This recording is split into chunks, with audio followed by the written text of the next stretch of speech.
अगला चैप्टर है vector algebra ना, नया चैप्टर है, ध्यान से समझना, वेक्टर अलजेब्रा।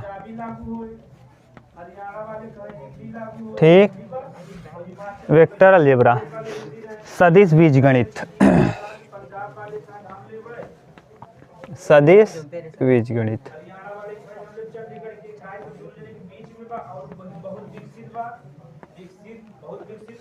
देखो ये आपका चैप्टर एकदम नया है, ध्यान से सुनो। सदिश बीजगणित में पहले आपको सदिश और अदिश के विषय में पता होना चाहिए।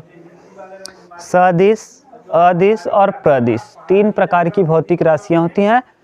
आप लोगों ने केवल 2 ही सुना भी होगा और समझा भी होगा, सदिश और अदिश। हम प्रदिश भी बता देंगे, थोड़ा सा ज़रूरत है। देखो भौतिक राशियां कितने प्रकार की होंगी? 3, एक सदिश, एक प्रदिश और एक अदिश। हमको ज़्यादातर समझना है किसको? सदिश को और अदिश को, सदिश और अदिश। ठीक, यहाँ आएगा बीच में प्रदिश, प्रदिश। ठीक, देखो सदिश किसे कहते हैं?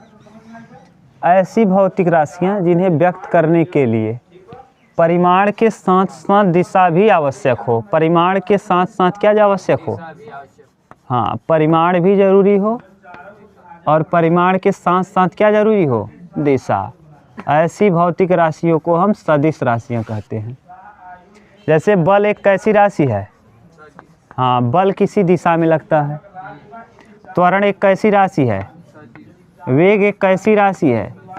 सदिश राशि है। ठीक, तो वे बल है, वेग है, त्वरण है, ये सब कैसी भौतिक राशियाँ हैं? सदिश। हाँ, अदिश राशि किसे कहेंगे? जिसमें परिमाण तो होगा, जिसमें परिमाण होगा और दिशा नहीं होगा। परिमाण तो होगा लेकिन दिशा नहीं होगा। ऐसी भौतिक राशियाँ जिन्हें व्यक्त करने के लिए परिमाण की आवश्यकता हो लेकिन दिशा की आवश्यकता न हो, ऐसी भौतिक राशियों को हम क्या कहते हैं? अदिश कहते हैं। क्लियर? अदिश और सदिश समझ गए ना?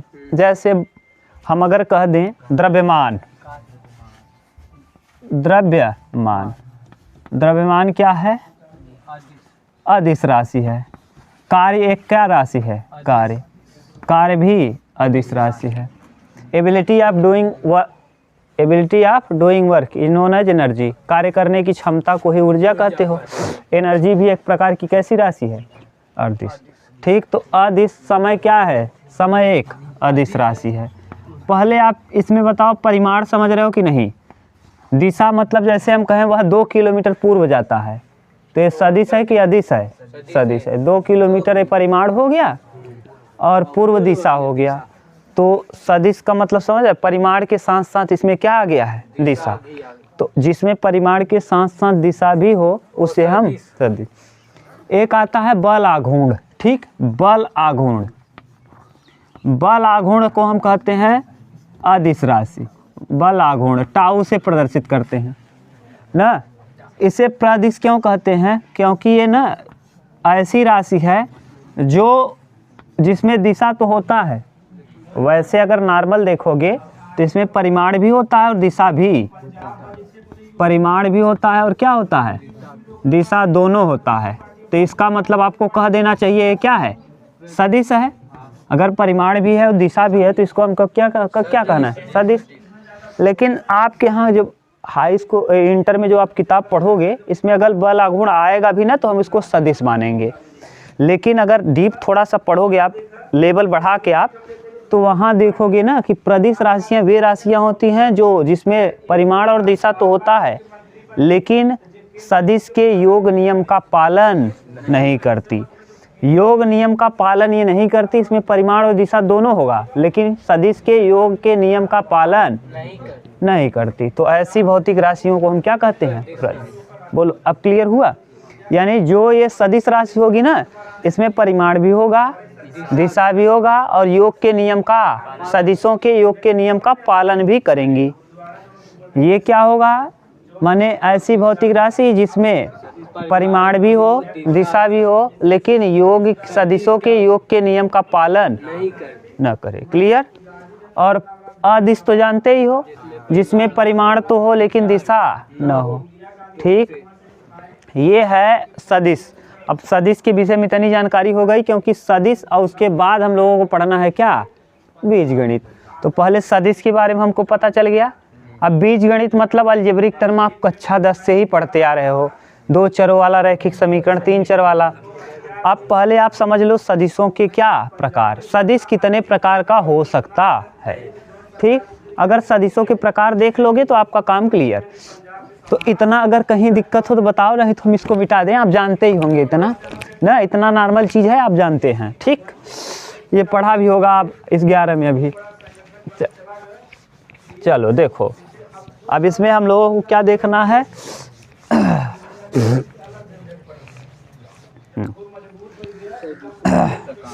अब देखो सदिशों के प्रकार, सदिशों के प्रकार यहाँ दिख रहा है उमेश,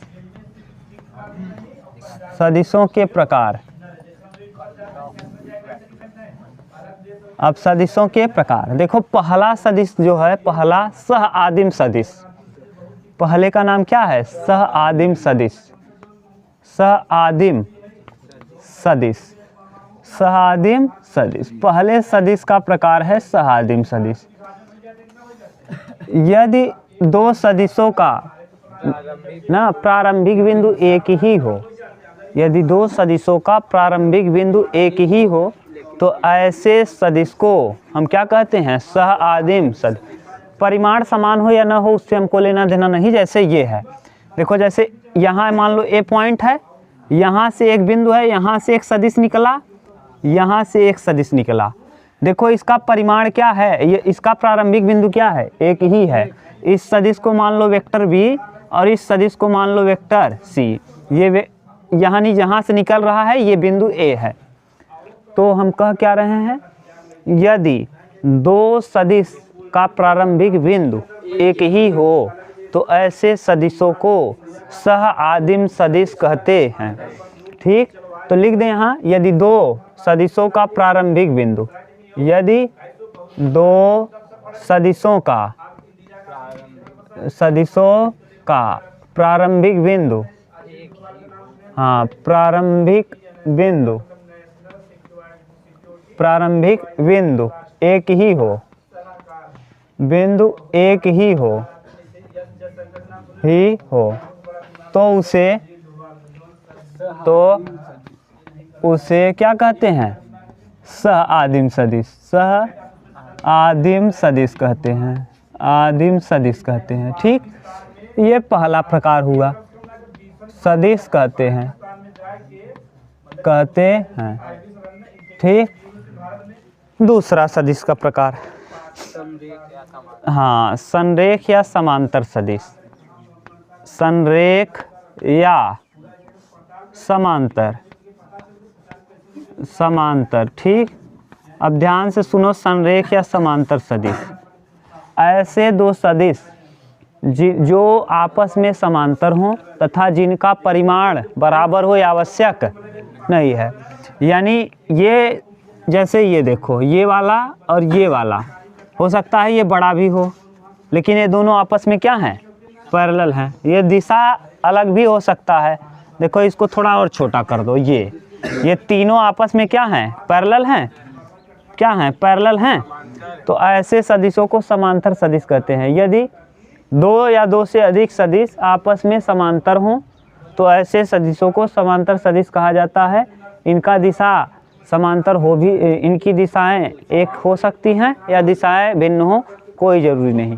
ठीक, तो आप लिखोगे कैसे, इसमें दिया भी होगा, समांतर सदिश नहीं दिया है, एकक सदिश दिया है, समांतर समदिश सदिश, समान सदिश, समांतर या संरेख सदिश। यदि सदिशों की क्रिया रेखाएं एक ही हों तथा एक ही रेखा के समान हो तो उसे संरेख सदिश कहते हैं। ठीक, सीधी सीधा आप लिखना कि यदि दो सदिश क्या हों, आपस में समांतर हों तो ऐसे सदिश को हम क्या कहते हैं, समांतर सदिश या संरेख सदिश। यानी अगर दो सदिशों का क्रिया रेखा एक ही हो, संरेख यानी एक ही रेखा में। संरेख मतलब क्या, एक ही रेखा में। और समांतर माने दोनों आपस में क्या हो, पैरेलल हो। पैरेलल वाले में जरूरी नहीं है कि दिशा भी समान हो ना। परिमाण हाँ, समांतर सदिशों का दिशा समान हो, आवश्यक नहीं है। इनके बीच की दूरी जो है वो क्या होगी, बराबर। तो समांतर सदिश मतलब यदि दो सदिशों के बीच की दूरी समान हो तो ऐसे सदिश को हम समांतर सदिश कहते हैं। इनका परिमाण समान हो या आवश्यक नहीं है। लिख लोगे, यदि दो सदिशों के बीच की दूरी समान हो तथा इनकी दिशाएं भिन्न भी हो सकती हैं, समान भी हो सकती हैं, उससे हमको लेना देना नहीं है। और परिमाण हो सकता है बड़ा छोटा हो, यानी एक 5 मीटर का, एक 10 मीटर का, तब भी हम कहेंगे, लेकिन इनके बीच की दूरी क्या हो, बराबर हो। ठीक। संरेख कैसे किसे कहेंगे, यदि दो सदिशों का क्रिया रेखा एक ही हो, यानी दोनों की क्रिया रेखाएं एक ही हो, माने केवल एक ही रेखा पे दो सदिश चले जाएं। संरेख यानी एक ही रेखा में दो सदिश हों, तो ऐसे सदिशों को हम क्या कहेंगे, संरेख सदिश। ठीक। हाँ, ये अलग है, संरेख अलग है, समांतर अलग है। अच्छा, एक साथ लिख दिए, गड़बड़ हो गया क्या। समांतर अलग है, संरेख अलग है। तीसरा नाम लिख दें, दूसरा, बस 3 नंबर क्या लिख दें, समांतर, बस समांतर। ये अब समांतर के बाद चौथा सदिश का नाम आएगा समान सदिश। समान सदिश। अब समान सदिश का सीधा पता चल रहा है भाषा से ही। यदि दो सदिशों का परिमाण और दिशा दोनों ही, परिमाण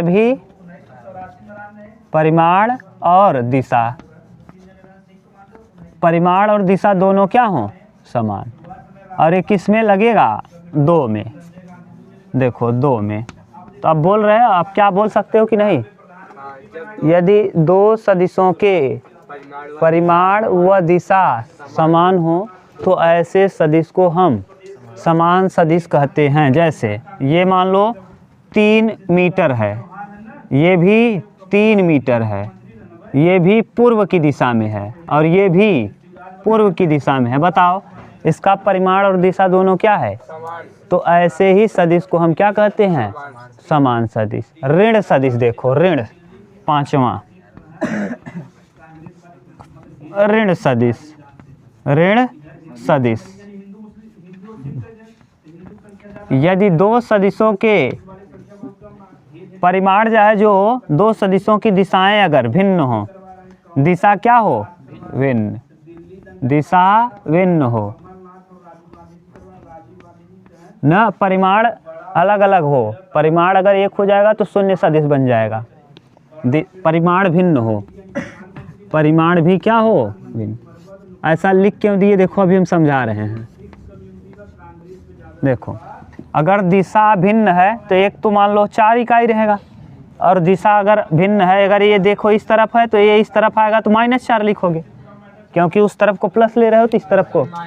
अब अगर परिमाण भी समान हो जाता तो जब जोड़ते हम तो क्या हो जाता, शून्य, तो कौन सा सदिश बन जाता, शून्य सदिश। तो इसीलिए यहाँ लिखे हैं कि परिमाण भी क्या होना चाहिए, भिन्न ना। तो ऐसे सदिश को ही हम क्या कहते हैं, शून्य सदिश, ऋण सदिश। ठीक। ऋण यानी जो परिमाण अधिक रहेगा वो ऋणात्मक होना चाहिए। जो परिमाण अधिक होगा वो क्या होना चाहिए, ऋणात्मक। जैसे अगर ये 4 प्लस में है तो ये 6 होना चाहिए माइनस में। माइनस वाला चीज़ हमेशा क्या होना चाहिए, अधिक होना चाहिए, तभी घटेगा, और नहीं तो घटेगा नहीं। यदि दो सदिशों की दिशाएं विपरीत हों तथा परिमाण भिन्न भिन्न हो और ऋणात्मक परिणाम अधिक हो तो ऐसे सदिश को हम ऋण सदिश कहते हैं। आप अपना दिमाग लगाओ मैथमेटिक्स का तो खुद ही समझ में आएगा। समझ रहे हो। 6वां, 5वें के बाद 6वां, शून्य सदिश। शून्य सदिश।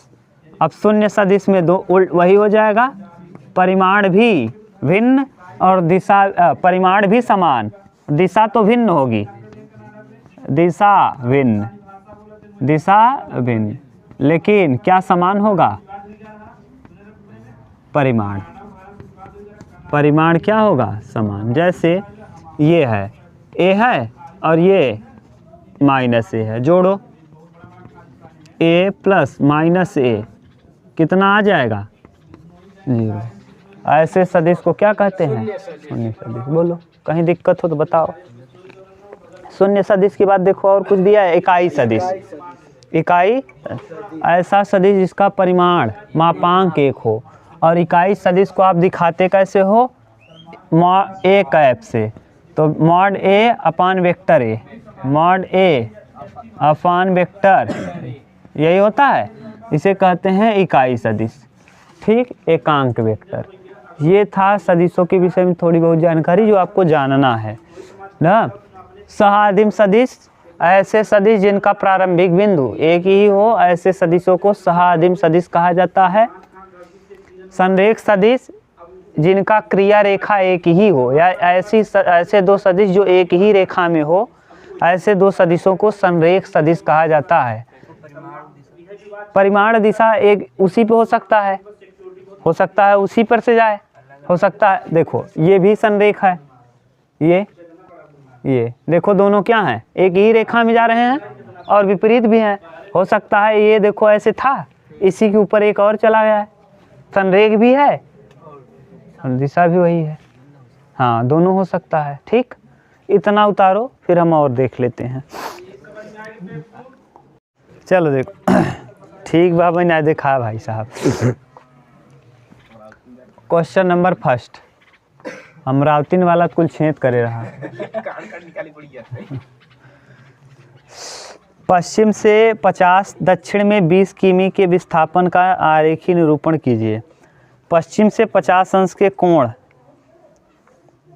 50 अंश के कोण, दक्षिण में 20 किमी के विस्थापन का आरेखीय निरूपण कीजिए।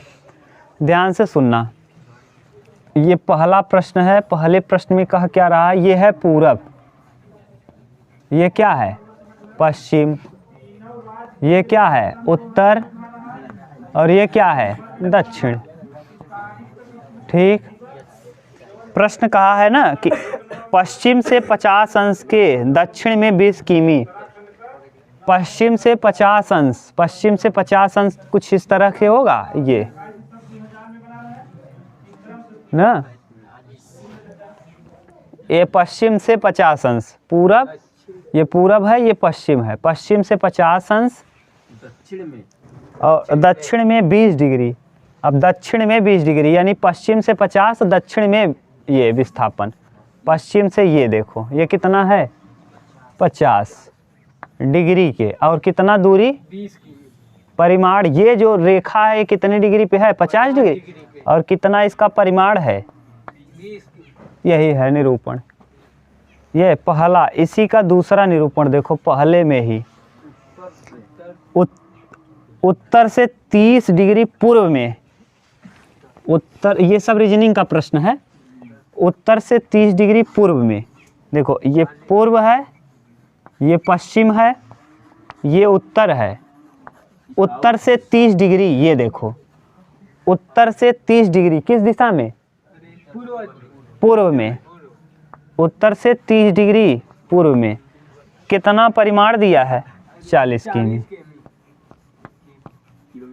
40, बोलो भाई। ठीक, ये आरेखी निरूपण है। एक बार आरेख मिला लो, आप देख लो, दिया होगा। ठीक, ये देखो नीचे वाला एक है, और ये देख लो ऊपर वाला। ठीक, दोनों है। अब दूसरा क्वेश्चन, ये पहले का पहला था, समझी कि नहीं ऋतु? बताओ इधर। क्लियर? बोलो बोलो, क्लियर है ना? ये पश्चिम से 50, पश्चिम से 50, और किस दक्षिण दिशा में? दक्षिण, ये दक्षिण है, दक्षिण दिशा में कितना किलोमीटर? 20। ये उत्तर से 30 डिग्री, उत्तर से 30, उत्तर से 30, और कितना परिमाण? 40 किमी। ठीक, दूसरा क्वेश्चन, क्वेश्चन नंबर सेकेंड, करा है निम्नलिखित मापों को अदिश तथा सदिश के रूप में श्रेणीबद्ध कीजिए। श्रेणीबद्ध करना है। देखो पहला, उमेश बताओ इधर, ये पढ़ा दिए हैं आप लोगों को, फिजिक्स में पढ़ा दिए हैं। मीटर प्रति सेकेंड स्क्वायर किसका मात्रक है? त्वरण। त्वरण एक कैसी राशि है? तो यहाँ लिखेंगे क्या, सदिश, वेक्टर। दूसरा बताओ, दूसरा क्या दिया है, हाँ 40 डिग्री, ये क्या है 40 डिग्री, हाँ डिग्री, ये तापमान है। तापमान क्या है, परिमाण तो है, इसमें दिशा होता है। अरे 40 डिग्री किस दिशा में ठंडी लग रही है, अदिश है, क्या है अदिश। 20 किलोवाट अदिश राशि है। तीसरा 20 किलोवाट, किलोवाट सामर्थ्य का मात्रक है किलोवाट घंटा, तो सामर्थ्य भी एक कैसी राशि है, अदिश राशि है। कि सामर्थ्य तो है लेकिन किस दिशा में है, पता नहीं। 10 की ग्रा, 10 किलोग्राम भार है। भार एक कैसी राशि है, अदिश राशि है, अदिश, अदिश। चलो अगला पांचवा, 2 एम्पियर धारा सदिश राशि है। विद्युत धारा एक सदिश राशि है। एम्पियर धारा है, धारा का ये एक कैसी राशि है, सदिश राशि है। आप लोग सदिश पढ़े होंगे, विद्युत धारा एक सदिश राशि ना। आगे दिया है 2 मीटर उत्तर पश्चिम। छठवां 2 मीटर ये परिमाण हो गया, और ये क्या हो गया, उत्तर पश्चिम दिशा। परिमाण के साथ साथ दिशा भी है, तो कैसी राशि है, सदिश। बताओ, ऐसे लग रहा है हम लोगों के साथ खेल खेल रहा है, सदिश सदिश ना। 40 वाट, वाट एक कैसी राशि है, अदिश, अदिश। इसमें परिमाण तो है लेकिन दिशा नहीं है। इसके बाद 8वां क्या दिया है, 10 के पावर माइनस 19 कूलाम है। ये भी कैसी राशि है, अदिश राशि है। हाँ ये 9वां है 20 मीटर प्रति सेकेंड स्क्वायर, मीटर प्रति सेकेंड स्क्वायर। ये क्या है, त्वरण कैसी राशि है, सदिश। बताओ यहाँ तक किसी को कन्फ्यूजन है क्या, नहीं। ठीक, क्वेश्चन नंबर 3rd नंबर में कह रहा निम्नलिखित को अदिश एवं सदिश राशियों में श्रेणीबद्ध कीजिए। फिर आया वही, पहला बल आघूर्ण प्रदिश है लेकिन वैसे पे सदिश है, तो बल आघूर्ण अभी बता दिए थे, बल आघूर्ण। अरे सदिश ही अदिश कहे बा, आघूर्ण तो क्या होगा, ये सदिश। कहे थे ये सदिश ही है लेकिन योग के नियम का पालन नहीं करता। ठीक, क्या है आगे, त्वरण। त्वरण एक कैसी राशि है, सदिश राशि है। त्वरण एक सदिश। अगर आपने फिजिक्स पढ़ा है तो बहुत अच्छे से बता सकते हो आप ना। ऊष्मा, हाँ विशिष्ट ऊष्मा है, ये भी कैसी राशि है, अदिश, विशिष्ट ऊष्मा। ऊष्मा कैसी राशि है, अदिश, अदिश। चुंबकीय क्षेत्र, हाँ बहुत सही, चुंबकीय क्षेत्र, चुंबकीय क्षेत्र। अब बताओ चुंबकीय क्षेत्र कैसी राशि होगी, सदिश राशि होगी। चुंबकीय क्षेत्र कैसी राशि है, हाँ चुंबकीय बल रेखाएं उत्तर से दक्षिण की दिशा में, याद है। और ये समांतर होती हैं, एक दूसरे को कभी प्रतिच्छेदित नहीं करती। ठीक है, आगे 5वां शक्ति, पावर, शक्ति। शक्ति ability of doing work is known as energy, और शक्ति कहते हैं P/T, कार्य करने की ना समय दर को क्या कहते हैं, शक्ति, पावर। तो शक्ति एक अदिश राशि है। हाँ सरफेस टेंशन, पृष्ठ तनाव, पृष्ठ तनाव एक सदिश राशि है। पृष्ठ तनाव,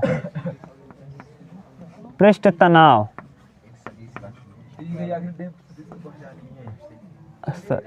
एक बार देखो, पृष्ठ तनाव सदिश दे रहा है, अदिश। पृष्ठ पे जो तनाव लगता है उसके विपरीत दिशा में लगता है। देखो एक बार, अदिश दिया है क्या, सदिश ना। टेंशन, सरफेस टेंशन, पृष्ठ तनाव। पृष्ठ तनाव को आप अच्छे समझ सकते हो। मच्छर के लिए जब आप तेल डालते हो पानी में, तो पानी तो ऐसे होता है, लेकिन तेल क्या होना चालू होता है? फैलना। तो बताओ किस तरफ जा रहा है? दिशा हो रहा है कि नहीं निश्चित, उसका विपरीत दिशा में जाएगा, तो यानी दिशा वहाँ दिख जाता है। तो इसका मतलब ये कैसी राशि है सदिश? यहाँ तक क्लियर हुआ। अब चौथा, अब आप बता दो। अब हम पूछ रहे हैं, बस ऐसे दिया है। क्वेश्चन नंबर चौथा हम बता दिए हैं। सह आदिम सदिश किसे कहते हैं? हाँ, ऐसा सदिश जिसका एक ही बिंदु से निकले हुए। यदि दो सदिश एक ही, अब देखो इसमें दिया है, ये ऐसे बनाया है इमेज, हम बना दे रहे हैं, घबराओ मत, पहले बनाने दो तब देखना। ये दिया है ऐसे, ए यहाँ लिखा है, यहाँ डी लिखा है, यहाँ सी लिखा है, यहाँ पे बी लिखा है ना। तीर लगाया है इसको इधर, ये वाला तीर इधर लगाया है, ये वाला तीर इधर लगाया है, ये इधर लगाया है और ये इधर लगाया है। अब आपसे पूछा है इसमें सह आदिम सदिश कौन कौन है? सह आदिम ए और डी क्या है? क्यों? क्योंकि इनका निर्गत बिंदु एक ही है, तो ए डी क्या है? सह आदिम। अगला, समान सदिश, ऐसे दो सदिश जिनका परिमाण और दिशा दोनों समान हो, उसे समान सदिश। बी डी कैसा है? देखो इसका दिशा भी यही है, इसकी भी दिशा यही है और इसकी भी दिशा यही है, और इसका परिमाण भी दोनों आपस में। तो ऐसे दो सदिश जिनका परिमाण और दिशा दोनों समान हो, उसे हम क्या कहते हैं? समान सदिश। तो इसमें कौन कौन समान होगा? पहले वाले का उत्तर क्या होगा? पहले सह आदिम में आएगा ए डी, ए और डी, ठीक। दूसरे वाले में आ जाएगा कौन कौन? बी डी, बी और डी। तीसरा इसमें पूछा क्या है भैया कि संरेख परंतु असमान। संरेख हो, एक ही रेखा में हो परंतु असमान हो। देखो संरेख, ये वाला इस पे और ये असमान है। संरेख तो है, इसको उठा के इस पे शिफ्ट करोगे तो संरेख हो जाएगा, एक ही रेखा में दोनों हो जाएंगे, लेकिन दिशाएं क्या हो जाएंगी? अलग हो जाएंगी। लेकिन ये और ये करोगे तब संरेख तो है, लेकिन समदिश संरेख है। इसका भी दिशा, इसका भी दिशा एक हो जाएगा। क्लियर? संरेख और अदिश ना, संरेख के साथ साथ क्या कहा है? संरेख परंतु असमान। संरेख भी है और कैसा है? असमान। ठीक, बोलो कर लोगे? आगे इसी में पूछा है समान सदिश की परिभाषा उदाहरण सहित। समान सदिश की परिभाषा उदाहरण शुरू में ही बताया। ऐसे दो सदिश जिनका परिमाण और दिशा दोनों समान हो, ऐसे सदिशों को समान सदिश कहते हैं। 4 किलोमीटर पूर्व, 4 किलोमीटर पूर्व दोनों क्या हो जाएंगे? समान सदिश का उदाहरण। उस सदिश का नाम बताइए जिसका परिमाण एक होता है। इकाई सदिश। इकाई सदिश का परिमाण क्या होता है? एक। इकाई सदिश का परिमाण एक होता है। ठीक, आगे मिटा दें इतना। कितने क्वेश्चन हो गए? 7, 6 हो गया। अब 7वां हम लोग देखेंगे। खत्म आज ना।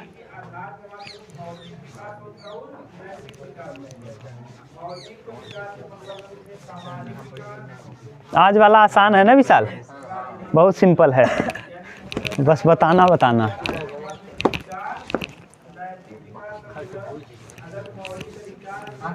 जब आप लोगों को फिजिक्स पढ़ा रहे थे उस समय उतना अच्छे से नहीं, अब आ रहा होगा कि अरे यार जो पढ़े हैं पूरा फंस रहा है न।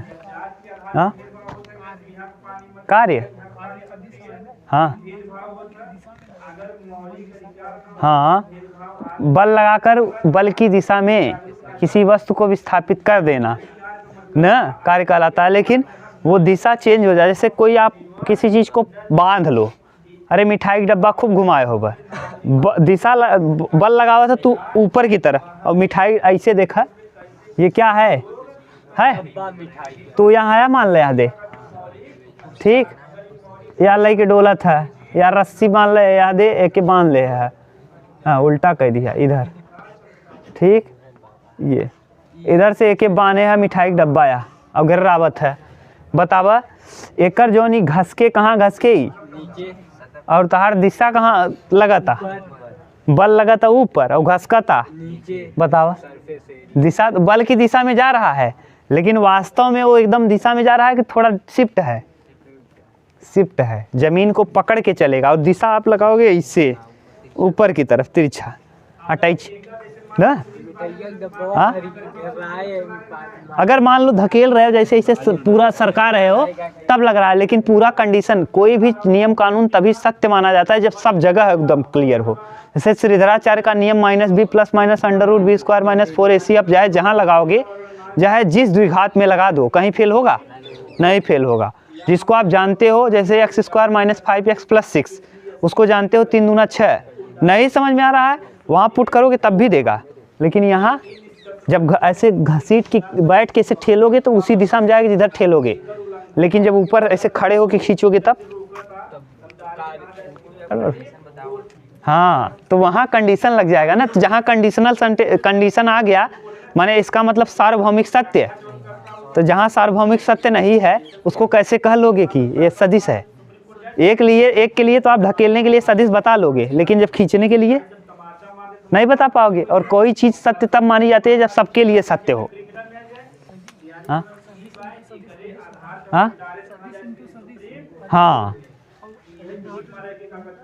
हाँ, आए बाबा, सदिश का गुणन, सदिश का गुणन, क्यों घबरा रहे हो? सब आएगा एक साथ। आप इधर करो कि अभी है, इसी में है 2 सदिशों का गुणन ना, 2 अदिशों का गुणन, डॉट प्रोडक्ट, क्रॉस प्रोडक्ट सब मिलेगा। क्यों घबरा रहे हो भाई? आएगा आगे। यहाँ पढ़ लोगे ना तो जो 11 में पढ़ाए हैं फिजिक्स उससे लिंक कर लोगे, फिर आपको सदिश का टेंशन हमेशा के लिए ख़त्म ना, अच्छे से क्लियर हो जाएगा, घबराओ मत। चलो देखो 7वां।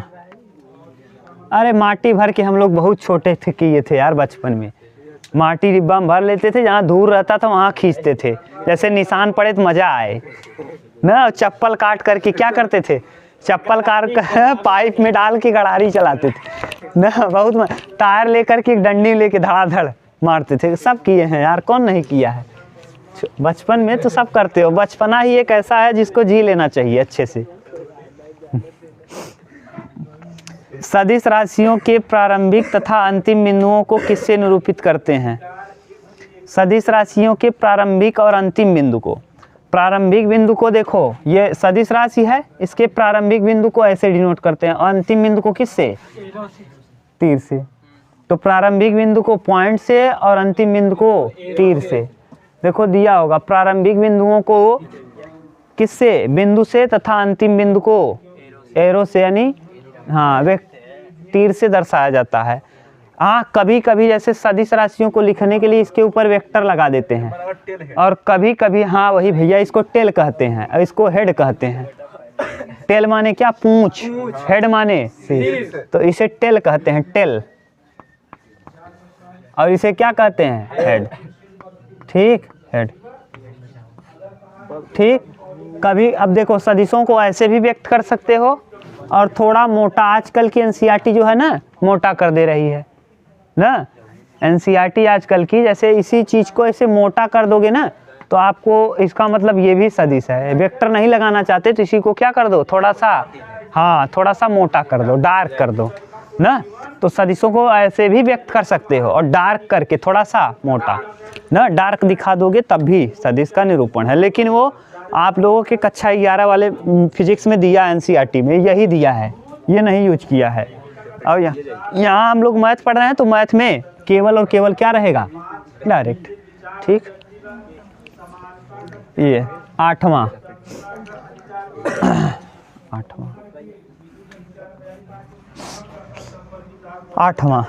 बल तथा दाब में कौन अदिश राशि है? बल एक सदिश राशि है, जबकि दाब एक अदिश राशि। दाब लिखेंगे अदिश, दाब कैसा राशि है?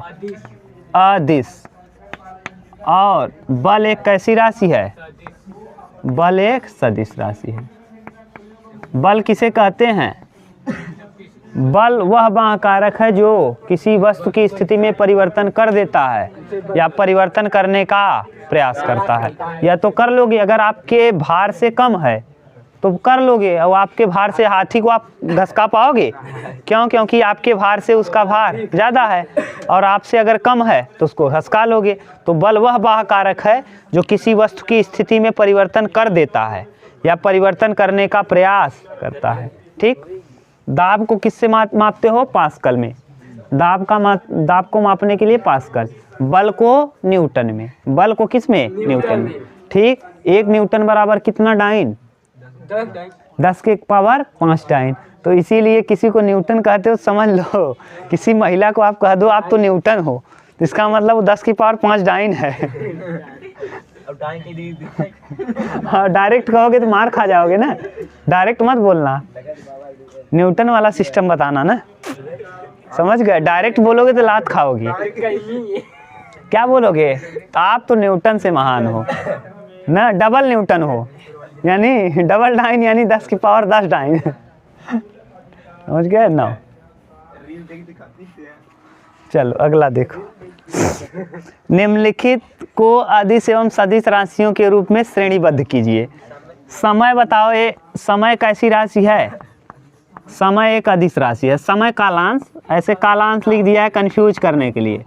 समय कालांश क्षण भर का समय भैया, अदिश है। कैसी राशि है, अदिश। दूसरा यही पूछा है आज पूरा, दूरी, बहुत सही बहादुर, दूरी अदिश राशि है।